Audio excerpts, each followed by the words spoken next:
अब पिछली वीडियो में हमने देखा कि आरण्या और वसंत अब एक दूसरे पर शक करने लगे थे। इन्हीं सब उलझनों के बीच वसंत की मुलाकात मनोहर से होती है।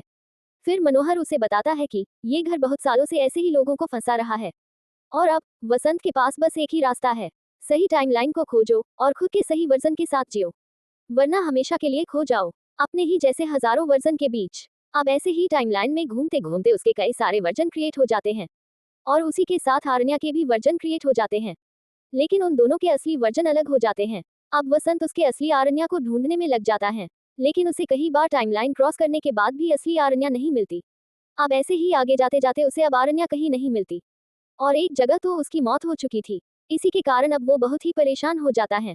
अब तो वो सिर्फ आरण्या को ही ढूंढना चाहता था। अब वो बहुत बार टाइमलाइन क्रॉस करता है, लेकिन उसे कहीं भी आरण्या नहीं मिलती। अब ऐसे ही आखिर में वसंत एक ऐसी टाइमलाइन में पहुंचता है जहां आरण्या अब भी जिंदा थी।